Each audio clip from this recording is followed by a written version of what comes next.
Is your pellet grill flashing a probe error or showing you a meat temperature you know just can't be right? You're 3 hours into a cook, and suddenly the number on the screen makes no sense at all. Here's the part to blame.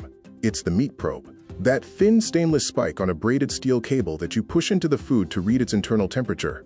When the wire frays or moisture creeps into the tip, it feeds your controller garbage, and you're cooking blind on the one number that actually tells you when dinner is done. Stick with me for a few minutes. You'll know what it is, why it quits, how to make it last, and how to tell a quick $5 fix from a probe that's truly dead. Plus a few questions at the end that trip up even seasoned cooks. Safety first. Unplug the grill and let it cool completely before you reach near the cook chamber. That probe lives right next to grates that stay hot, long after the fire is out. Every great cook comes down to one number on the screen.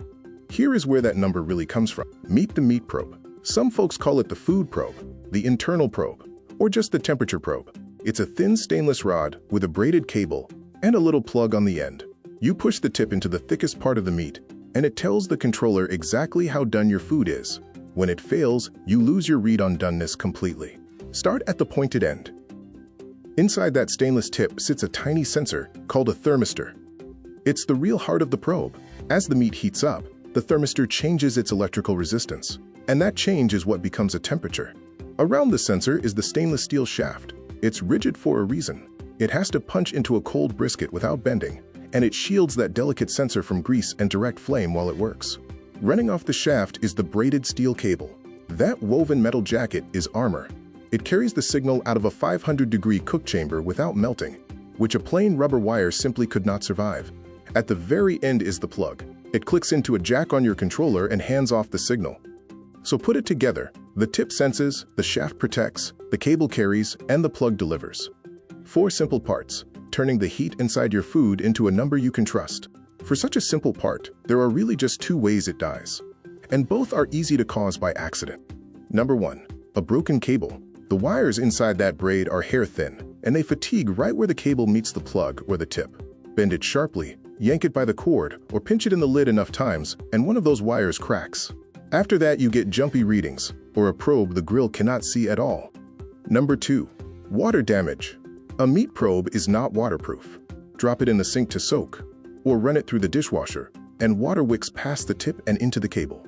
It corrodes the connection inside, and your readings start to drift. A probe that should read 203 reads 180, and you pull a tough brisket way too early. Here is what catches people out when they buy a replacement. A meat probe has an ohm rating, and it has to match what your controller expects. Most grills use a 100,000 ohm probe. Grab a cheap universal one with the wrong rating, or the wrong plug, and it reads wildly off, or it does not read at all. The probe is not broken, it just never spoke your grill's language. Match the rating and the plug, and a no-name probe works as well as the branded one for a fraction of the price. Good news, this part is cheap to replace, but it's even cheaper to keep alive. Habit 1 is the big one. After every cook, wipe the probe down with a warm, damp cloth while it's still a little warm. Never soak it, and never put it in the dishwasher. 30 seconds of wiping keeps grease off the tip and water out of the cable, which is exactly what kills these probes early. Habit 2. Treat the cable gently. Leave a little slack so it isn't stretched tight across a hot grate, and run it through the probe port instead of slamming it in the lid. And always unplug by gripping the plug, never by tugging the cord. That one bad habit snaps more probes than anything else. Habit 3. Check that it's honest. Drop the tip in ice water. It should read 32 degrees. Drop it in boiling water, and it should read 212. If it's off by more than a few degrees, the probe is drifting, and it's time for a fresh one. It costs nothing to test, and it saves you a ruined cook. When that number looks wrong, don't panic, and don't toss anything yet. Work at cheapest fix first. You fire up the grill, and the screen throws a probe error, or just shows dashes where a temperature should be. Before you blame the probe, unplug it and plug it back in firmly. Wipe the metal plug and the jack clean, and try a second probe port if your grill has one. A loose or greasy connection fakes a dead probe more often than you would think. Reseating didn't help, and the number is clearly wrong. It's stuck on one reading, or it claims your room temperature probe is 200 degrees. Wiggle the cable slowly near the plug and the tip, and watch the screen jump. That flicker means a broken wire inside. Confirm it with the ice water test. If it fails, the probe is done, and a new one is among the cheapest parts on your grill. Now the bad one. The probe reads nothing, even after reseating, or you spot a melted jacket, exposed wire, or a corroded tip. That probe is finished. Swap in a fresh one that matches your controller. But here's the bridge. If two known good probes both read dead in every port, the problem isn't the probe anymore. It's the jack or the control board, and that's a different repair. A few questions land in our comments on every single probe video. Here are the answers. First one.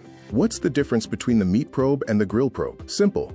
The meat probe reads the temperature inside your food. The grill probe, the RTD, reads the air temperature inside the chamber. Different jobs, different spots, and they are not interchangeable. If your grill holds temperature fine but your food readings are off, you're looking at the meat probe, not the grill probe. Next, can I really trust it for a brisket? For doneness, yes. A good built-in probe runs within a few degrees, which is plenty to know when you're closing in. But for the final pull, where 5 degrees matters, confirm with a fast instant read in 2 or 3 spots. Use the built-in probe to track the climb, and the handheld to make the call. Last one, and it surprises people. Can I leave the probe in for a high heat sear or a burn-off clean? No, most probes top out around 450 to 500 degrees. Crank past that, and you bake the cable and the seal. You've cooked the probe instead of the steak. Pull it out before you run the grill hot, and it'll last for years. Before you order a replacement, find your grill's data plate. Write down the brand, the model, and the serial number. It's in one of 3 spots: the back of the hopper, inside the hopper lid, or under the barrel. Snap a photo with your phone, and you'll order the exact right probe the first time. Then head to the site and skip the guesswork. Pick your manufacturer, pick your model, and every part on the page is guaranteed to fit yours. No measuring the plug, no cross-referencing ohm ratings. Most orders ship the same day. That's part 8 of Pellet Grill Parts. We stock meat probes, grill probes, and full controller kits for Traeger, Pit Boss, Camp Chef, Z Grills, and Rectech. Every part ships free over $99, carries a 90-day warranty, and comes from a team that's been behind the same counter for over 15 years. The link is in the description. Subscribe, hit the bell, and we'll see you next part.